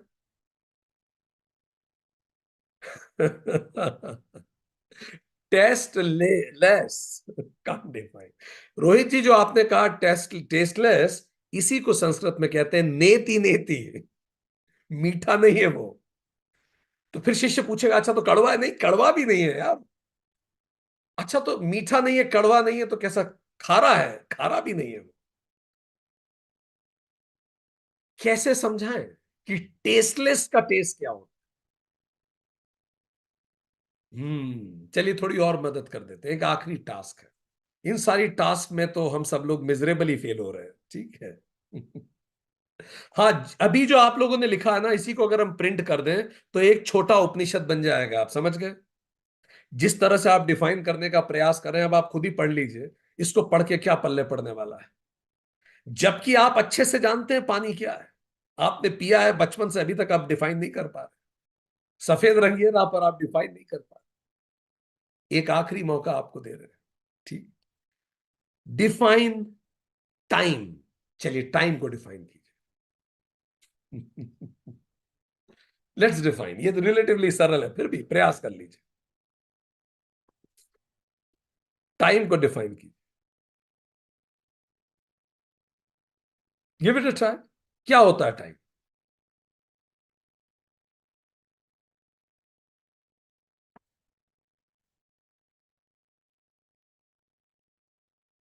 ठीक है। Moment is a part of time, जो बीत रहा है। जो रुकता नहीं है। जो बदलता रहता है। देखिए लिखने लगे आप सब भी उपनिषद। सबके सब उपनिषद के गुरु हैं, देख लीजिए आप। जो बीत रहा है, जो चल रहा है, जो रुका नहीं है। ठीक क्या है? जो दिन और रात लाता है। अच्छा है। तो अब इसीलिए जब उपनिषद कठिन हो जाए तो बिल्कुल परेशान ना होइए जब हम टाइम, पानी, रंग ये तक डिफाइन नहीं कर पा रहे हैं।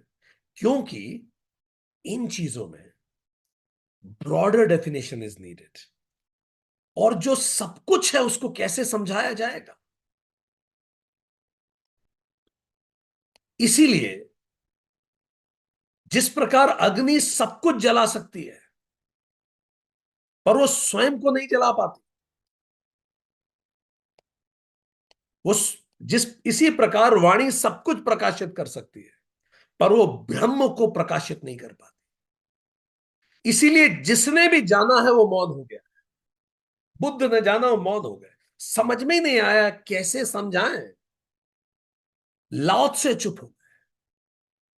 इसीलिए मौन से ही उसे जाना जा सकता है। नानक मौन हो गए, महावीर मौन हो गए। लाओ त्से ने तो लिखा द ताओ मतलब ब्रह्म। चाइनीज में ब्रह्म को ही ताओ कहते हैं। The Tao that can be told is not the eternal Tao. जिसको बोला जा सकता है वो ताओ है ही नहीं। The name that can be named is not the eternal name. सारे नाम गलत हैं, कुछ भी नाम उसे पुकार लो। इसीलिए इन मंत्रों को कई बार कई लोग जो सही ढंग से नहीं समझते वो सोचते हैं कि ये मंत्र अस्पष्ट है। अस्पष्ट नहीं है, बिल्कुल स्पष्ट है। पर ये जो मंत्र है इसमें अक्सर लोग कहते हैं कि ये मंत्र मूर्ति पूजा के विरुद्ध है। कई लोग कोट करते हैं उसे नहीं जिसकी लोग उपासना करते। जिसको वाणी प्रकट नहीं कर सकती, वाणी जिससे प्रकट होती है उसको तू ब्रह्म मान, उसे नहीं जिसकी लोग उपासना करते। 5-5 बार उन्होंने कहा उसे नहीं जिसकी लोग उपासना करते। जिसकी लोग उपासना करते हैं वह नहीं। क्या नहीं? वह क्या? An object. ऋषि ये कहना चाह रहे हैं वो कोई ऑब्जेक्ट नहीं है जिसकी आप उपासना कर लेंगे। तो फिर प्रश्न उठता है कि अगर वो ऑब्जेक्ट नहीं है जिसकी उपासना कर लेंगे तो ये श्री राम, श्री कृष्ण, शिव जी, ये कौन है? ये मंदिर में कौन स्थापित है? बार बार 5 बार कहा ऋषियों ने वह नहीं जिसकी लोग उपासना करते हैं। तो उपासना में तो हम मंदिरों में जाके राम, कृष्ण और शिव की उपासना कर रहे हैं। तो क्या इसका मतलब क्या ऋषि ये कह रहे हैं कि वो उपासना ठीक नहीं है? नहीं, इसको समझना जरूरी है। यह मंत्र मूर्ति पूजा के विरुद्ध नहीं है। यह मंत्र जबकि मूर्ति पूजा को सही परिप्रेक्ष्य में स्थापित करता है और अंधविश्वास का खंडन करता है। यह हमें याद दिलाता है कि मंदिर में जिसकी हम उपासना करते हैं वह नाम रूप शरीरधारी मूर्ति नहीं है। वह हमें ऋषि हमें राम की मूर्ति में प्रतिष्ठित राम तत्व को देखने और उसकी उपासना करने की प्रेरणा दे रहे हैं। वो कह रहे हैं वो मूर्ति की उपासना नहीं हो रही है, उसमें जो प्रतिष्ठित हुआ है राम तत्व, उसकी उपासना हो रही है। वो राम से राम तत्व की ओर जाने का कह रहे हैं। वो कृष्ण की मूर्ति में कृष्ण तत्व को देखने का कह रहे हैं। वो शरीर से ब्रह्म की ओर जाने को कह रहे हैं। वो मूर्त से अमूर्त की ओर जाने को कह रहे हैं। जब भी आप किसी को प्रेम करते हैं तो आप उसके शरीर के परे उसकी आत्मा को ही तो प्रेम करते हैं। अन्यथा मां का शरीर कमजोर होने पर आपका प्रेम भी कमजोर हो जाएगा। प्रेम कभी शरीर से किया ही नहीं जाता क्योंकि वो तो कमजोर पड़ेगा। प्रेम अगर है तो वो आत्मा से ही होता है। किंतु उसी आदर प्रेम के साथ आप मां के मूर्त रूप मतलब उनका शरीर को भी तो सहेजते हैं, उसको प्रणाम करते हैं। तो आप शरीर को सहेजते हैं पर आप जानते हैं कि शरीर के अंदर जो मात्र तत्व है उससे आप जुड़े हैं। इसीलिए श्री राम की मूर्ति की हम पूजा नहीं करते। ध्यान दीजिए, उस मूर्ति की प्राण प्रतिष्ठा होती है और उसमें श्री राम तत्व आता है और उस तत्व के आते ही वो पूजनीय हो जाती है। हम उस तत्व की पूजा करते हैं। राम तत्व मतलब ब्रह्म विराजित है। जब हम मंदिर में जाते हैं तो राम तत्व की उपासना करते हैं और जो तुझ में भी है, मुझ में भी और सारे जगत में व्याप्त है, कण कण में जो राम व्यापे हैं उसकी उपासना करते हैं। उसकी नहीं जिसकी लोग उपासना करते हैं का तात्पर्य क्या है? केवल मूर्ति की नहीं, ऋषि समझा रहे हैं कि मूर्ति पूजा करने जाओ पर उसके पीछे का ज्ञान समझो। तो ज्ञान भी जरूरी है और भक्ति भी जरूरी है। फिलॉसफी मतलब ज्ञान विदाउट लव इज मैडनेस। ऐसा ज्ञान जिसके पीछे प्रेम ना हो रिश्तों को तोड़ देगा, कोई मतलब नहीं है इस ज्ञान का। Philosophy without love is madness and love without philosophy is superstition. अगर प्रेम है पर आपको उसका ज्ञान नहीं है तो फिर यह अंधविश्वास बन जाता है। तो ऋषि कह रहे हैं तो जो वाणी प्रकट नहीं कर सकती उस उसको नहीं तो उसकी उपासना कर जो उसमें तत्व है।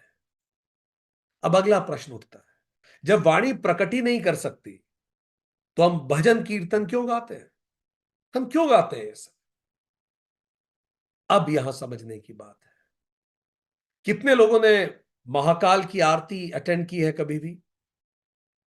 Can you raise your hands? How many of you have attended भगवान महाकाल की आरती? परफेक्ट। किसी भी मंदिर में कोई भी आरती किसी ने अटेंड की हो, हाथ खड़ा करें। बहुत अच्छा। तो ये जो आरती है, अब जो हम आपको यहां बताने जा रहे हैं, इसको सुनते समय आप पूरे मन से इसको, अब आपको आंखें बंद करके सुनना है और आंखें बंद करके आपको मानसिक रूप से कहां जाना है? आपको मानसिक रूप से उसी महाकाल मंदिर में जाना है। चलिए भगवान महाकाल का मानसिक जप करेंगे आज। ठीक। अब हम जो भी बोलने जा रहे हैं उस सबको ऐसे सुनिए जैसे आप भगवान महाकाल के गर्भगृह के सामने बैठे हैं और स्वयं भगवान महाकाल वहां विराजित है और आप बिल्कुल उनके सामने बैठे हैं और इस आरती को आप अटेंड कर रहे हैं। ठीक। बिल्कुल उस भाव में आइए और उस भाव के साथ हम जो बोलेंगे उसको आपको सुनना है। अपने आप को उस मनोदशा में ले जाइए। Just take yourself in that state of mind. अपने आप को भगवान महाकाल के मंदिर में ले।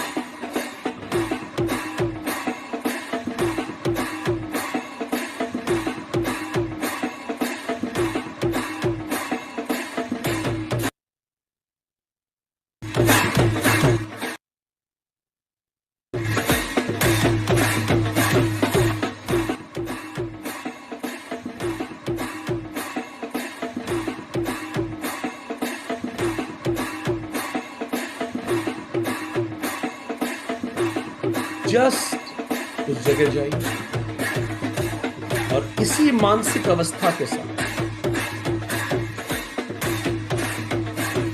जो भजन है, जो आरती है, ये वाणी के रूप में उच्चारित तो होती है, किंतु हमें उन शब्दों के परे उस भाव में उतरना है।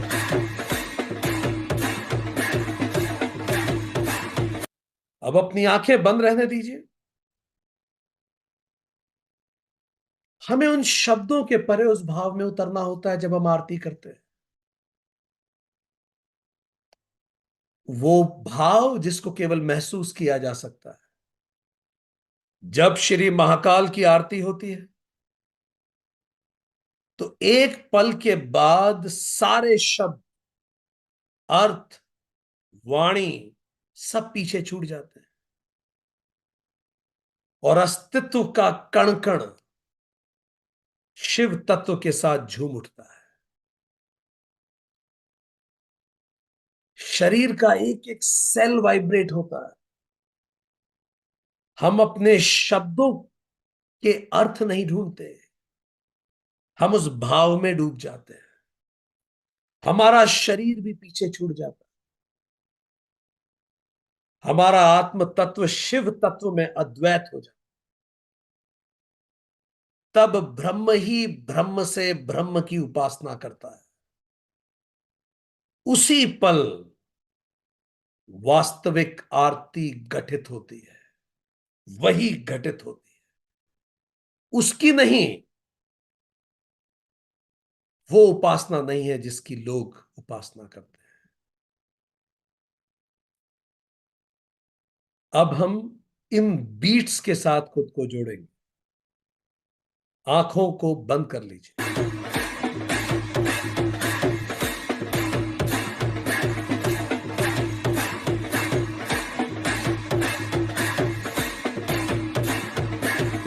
आंखें चक्षु स्वतः बंद हो जाती हैं, पर मानो शिव तत्व फिर भी सामने दिखता है। तो महाकाल स्वयं दिखते हैं सामने। दर्शन जो बिना नेत्रों के होते हैं, वही तो वास्तविक दर्शन। नेत्र शिव की मूर्ति को देखते हैं और आत्मा शिव तत्व का दर्शन करती है।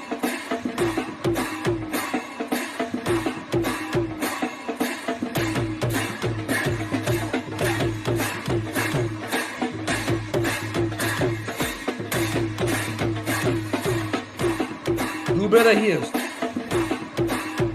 वह चक्षु से नहीं देखते, उससे ही तो चक्षु देखते हैं। वही तो ब्रह्म, वह नहीं जिसकी लोग उपासना करते हैं। धीरे धीरे हमारे कान भी ध्वनि के परे चले जाते हैं, केवल तरंगे रह जाती हैं।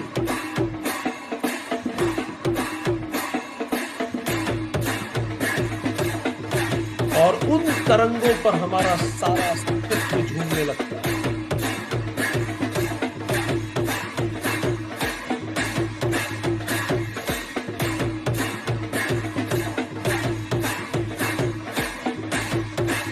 छोड़ दीजिए अपने आप को इन तरंगों के साथ।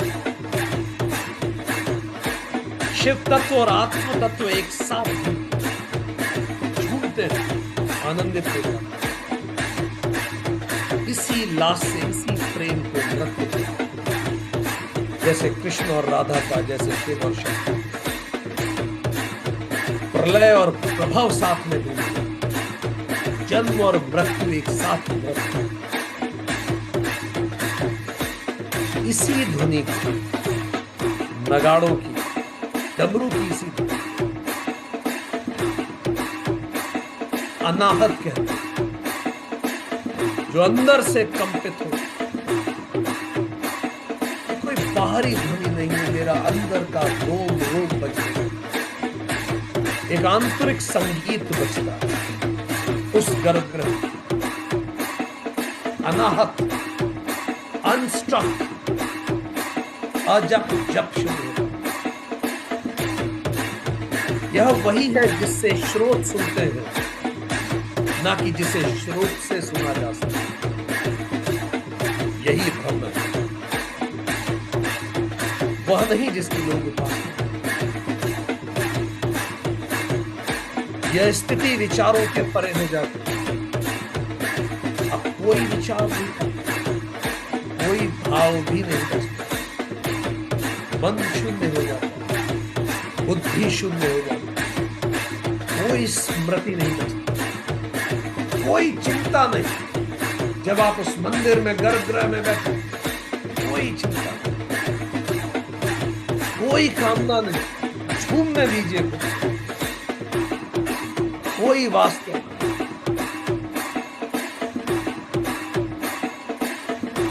इसे मन से मनन नहीं किया जा सकता, इससे तो मन अमन हो चुका है। उससे ही हम, वही तो वह नहीं जिसकी लोग उपासना।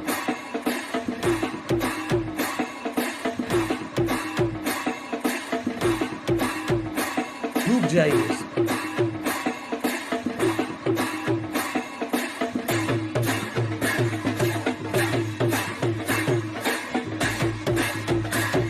Let's flow with it.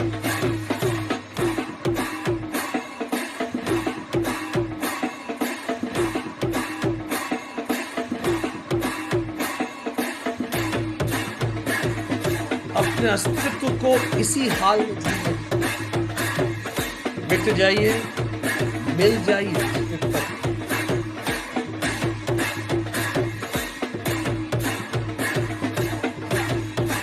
अब श्वास भी स्वतः उस कंपन पर स्पंदित होने लगे, सांसें झूमने लगेंगी उसी रिदम के साथ साथ।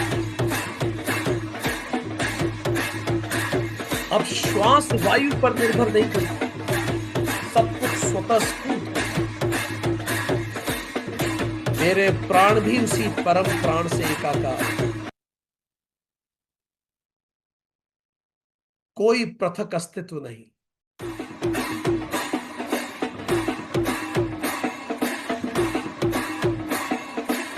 मैं हूं ही नहीं, इस साकार का उस निराकार के साथ एकाकार।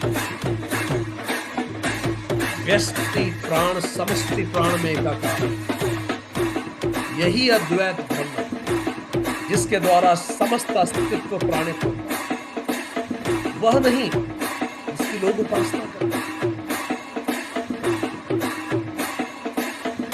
शिव तत्व और आत्म तत्व एक साथ जुड़े, शिव और शक्ति का मिलन हो,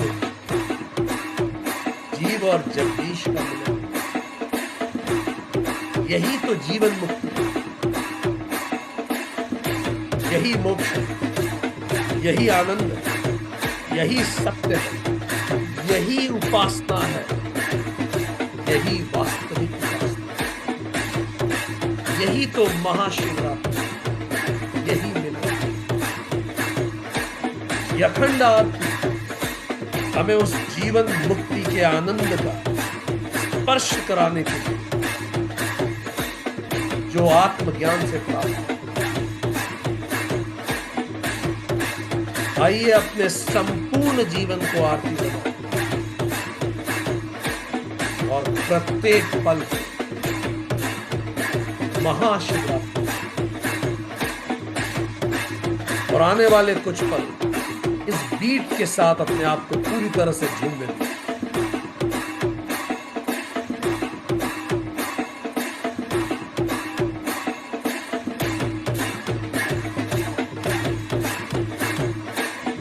इसी के साथ सांस लीजिए।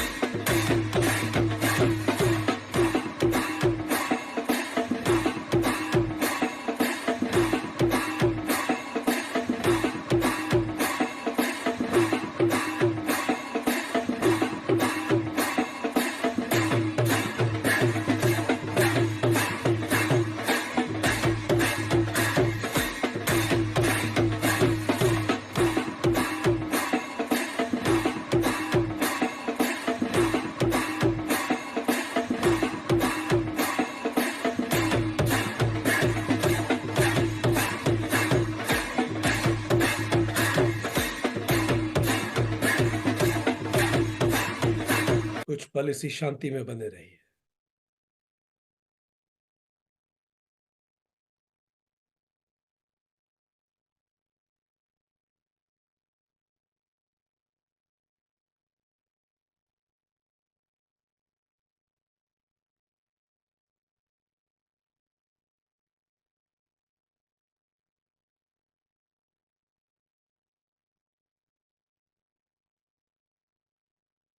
जब भी तैयार हो अपनी आंखें खोल लीजिए और आपको अपनी स्क्रीन पे दिख रहा है खंड 1 में हमने क्या जाना। पहला मंत्र में खंड 1 का केनोपनिषद का यह है, शिष्य गुरु के पास आके जाके कहता है मंत्र 1 में किससे प्रेरित होते हैं मन प्राण वाणी चक्षु श्रोत्र। मंत्र 2 में ऋषि कहता है वह जो मन का मन है, प्राण का प्राण है, वाणी की वाणी है, चक्षु का चक्षु है, स्रोत स्रोत का स्रोत है, जिसके ज्ञान से इंद्रिय विषय छूट जाते हैं और मृत्यु के उपरांत तो व्यक्ति अमृत हो जाता है। फिर शिष्य पूछता है पर वो है क्या? तो मंत्र 3 में ऋषि कहते हैं मैं कैसे कह दूं, क्योंकि वहां पहुंचता ही नहीं मन प्राण वाणी चक्षु और श्रोत। वो ज्ञात से भी अन्य है और अज्ञात से भी अन्य ही है। मैं कैसे कह दूं वो क्या है? हम उसे नहीं समझ सकते, हम उसे नहीं समझा सकते। ऐसा ही हमें उन ऋषियों ने सिखाया जिनसे हमने जाना।